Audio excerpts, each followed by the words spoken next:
الكافي لكل كافي كفانا الكافي والنعم الكافي الحمد لله. Bismillahirrahmanirrahim. Assalamualaikum warahmatullahi wabarakatuh. Hamdan wa syukran lillah, salatan wa salaman ala rasulillah. Bersyukur kepada Allah dengan mengucap Alhamdulillahi Rabbil Alamin, dan bersalawat kepada Nabi dengan mengucap Allahumma salli ala Sayyidina Muhammad wa ala ali Sayyidina Muhammad. Alhamdulillah anak-anak, kembali pada hari ini kita belajar pendidikan agama Islam dengan materi pelajaran ke-9, mari melaksanakan sholat. Apa kabar hari ini? Semoga semua sehat, kuat, dan tetap semangat ya dalam belajar. Insyaallah hari ini kita akan membahas mengenai keutamaan sholat. Baiklah, sebelum kita mulai pembelajaran, marilah terlebih dahulu kita membaca doa agar ilmu yang kita dapat bisa berguna dan bermanfaat bagi diri kita dan bisa kita implementasikan dalam kehidupan kita sehari-hari. Amin. A'udzubillahi minasyaitonirrajim. Bismillahirrahmanirrahim. Rabbi zidna ilman warzuqna fahman. Ya Allah, tambahkanlah ilmu kami dan berilah kami pengertian yang mudah. Amin amin ya rabbal alamin. Baik, marilah kita masuk ke materi keutamaan sholat. Ya, adapun yang ingin dicapai pada pembelajaran kali ini, yaitu peserta didik kalian, anak-anakku semua diharapkan mampu memahami keutamaan sholat. Ya, nah ini yang pertama. Nah, sebelum kita memahami keutamaan sholat, ada berapa ya, nanti kita bahas. Silahkan disimak, lihat gambar mengapa ya kita harus sholat. Ya, mengapa kita harus sholat? Apakah kalian sudah sering sholat? Atau jarang sholat? Di rumah sholat tidak? Kenapa ya kita harus sholat? Apakah karena sholat adalah perintah dari Allah, salah satunya? Atau adakah keutamaan lain yang bisa kita dapatkan dari melaksanakan sholat? Marilah kita bahas lebih lanjut. Yang pertama, keutamaan sholat yaitu termasuk rukun Islam yang kedua. Rukun Islam ada berapa? Ada 5. Yang pertama, membaca 2 kalimat syahadat. Kemudian yang kedua adalah mendirikan sholat. Termasuk rukun Islam yang kedua. Sholat wajib ya, sholat wajib yang 5 waktu. Sholat apa saja? Subuh, zuhur, asar, maghrib, dan isya. Masing-masing memiliki jumlah rakaatnya. Ini adalah sholat wajib. Bila kita tinggalkan, yang dimaksud dengan wajib adalah apabila kita laksanakan maka akan mendapat yang namanya pahala. Apabila kita tinggalkan maka akan mendapat dosa. Makanya harus sholat ya. Kemudian yang kedua, sholat diwajibkan atas muslim atau muslimah yang perintahnya disampaikan oleh Allah secara langsung. Di sini sudah pernah mengikuti peringatan Isra Mi'raj? Pasti ketika kita mengikuti peringatan Isra Mi'raj, yang dibahas adalah sholat. Kenapa? Karena perintah sholat itu terjadi ketika Rasulullah peristiwa Isra Mi'raj. Rasulullah melakukan perjalanan dari Masjidil Haram menuju Masjidil Aqsa.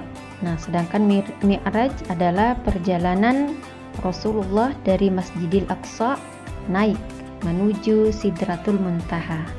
Ya, jadi perintah sholat itu disampaikan oleh Allah secara langsung kepada Rasulullah Shallallahu Alaihi Wasallam ketika peristiwa Isra dan Mi'raj. Ya, terjadinya kapan? Pada tanggal 27 Rajab ya. Makanya setiap tanggal 27 Rajab itu kita memperingati yang namanya Isra Mi'raj. Kemudian yang ketiga, Keutamaan sholat. Sholat merupakan amal perbuatan yang pertama kali akan ditanya pada hari kiamat. Nah, di dalam sebuah hadis, artinya sesungguhnya yang pertama kali dihisab dari amal seorang hamba pada hari kiamat adalah sholat. Apabila sholatnya baik, dia akan mendapatkan keberuntungan dan keselamatan. Apabila sholatnya rusak, dia akan menyesal dan merugi. Makanya anak-anakku, mari kita jaga sholat kita. Ya, mulai sekarang jaga sholat, utamanya sholat yang 5 waktu. Selanjutnya yang keempat, sholat termasuk amal yang paling disukai oleh Allah Subhanahu wa Ta'ala. Nah, dalam sebuah hadis riwayat Bukhari dan Muslim dari Abu Abdurrahman Abdullah bin Mas'ud radhiyallahu anha, dia bercerita, aku pernah bertanya kepada Nabi Muhammad sallallahu alaihi wasallam, amal apa yang paling dicintai Allah Ta'ala? Beliau Rasulullah menjawab, sholat pada waktunya. Lalu apalagi, tanyaku? Beliau pun menjawab, berbakti kepada kedua orang tua. Kemudian apalagi? Tanyaku lebih lanjut. Maka beliau menjawab, jihad di jalan Allah. Nah, ini yang pertama tadi yang dikatakan oleh Rasulullah, sholat pada waktunya. Makanya ketika azan tiba, bila ada kegiatan atau aktivitas yang kiranya bisa ditinggalkan, maka segerakan sholat, ya. Kemudian lanjut yang kelima, keutamaan sholat. Sholat dapat menghapuskan kesalahan dan menghilangkan keburukan. Rasulullah bersabda, bagaimana pendapat kalian seandainya ada sungai di depan pintu rumah salah seorang dari kalian, lalu dia mandi 5 kali setiap hari? Apakah kalian menganggap masih akan ada kotoran atau daki yang tersisa padanya? Para sahabat menjawab, tidak akan ada yang tersisa sedikit pun kotoran padanya. Lalu beliau bersabda, seperti itu pula dengan sholat 5 waktu. Dengannya Allah akan menghapus semua kesalahan. Hadis riwayat Bukhari. Dan selanjutnya yang keenam, sholat dapat mencegah dari perbuatan keji dan mungkar. Di dalam Quran surah Al-Ankabut, Quran surah ke-29, ini berada di urutan ke-29 di dalam Al-Quran, ayat 45. Inna sholata tanha anil fahsya'i wal munkar. Pasti kita sering dengar, ya. Sesungguhnya sholat itu mencegah dari perbuatan keji dan mungkar. Nah, ada orang yang bertanya, kenapa ada orang yang sholatnya dia jaga tetapi masih melakukan perbuatan keji? Masih melakukan perbuatan yang mungkar misalnya. Karena mereka tidak memahami makna daripada sholat. Sholat dikerjakan hanya sebagai kewajiban. Gitu ya.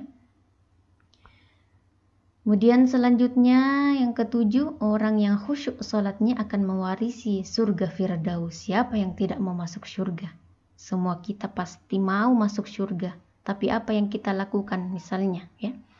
Apakah kita selama ini menjaga sholat kita? Mewarisi surga Firdaus ini luar biasa, ya. Keutamaan sholat di dalam Quran surah Al-Mu'minun, Quran surah ke-23, ayat urutan ke-23, ya. Di dalam Al-Quran ayat 9 sampai 11, a'udzubillahi minasyaitonirrajim, walladzina hum 'ala shalawatihim yuhafizun ulaika humul warithun alladzina yarithunal firdausa hum fiha khalidun. Dan orang-orang yang memelihara sembahyangnya, salatnya, mereka itulah orang-orang yang akan mewarisi, yakni yang akan mewarisi surga Firdaus, mereka kekal di dalamnya. Surga Firdaus, Masya Allah, semua kita mau pasti, ya. Makanya jaga sholat kita. Dan selanjutnya yang terakhir, sholat adalah sarana untuk mendapatkan pertolongan Allah Subhanahu wa Ta'ala. Sebagaimana di dalam Al-Quran surah Al-Baqarah, surah kedua, ayat 153. Ya, auzubillahi minasyaitonirrajim. Ya ayyuhalladzina amanu ista'inu bis-sabri was-shalah. Innallaha ma'as-sabirin. Wahai orang-orang yang beriman, mohonlah pertolongan kepada Allah dengan sabar dan sholat. Sungguh Allah beserta orang-orang yang sabar. Amin. Ya, demikianlah mengenai keutamaan sholat yang dapat kita pahami. Ada 8 tadi, ya.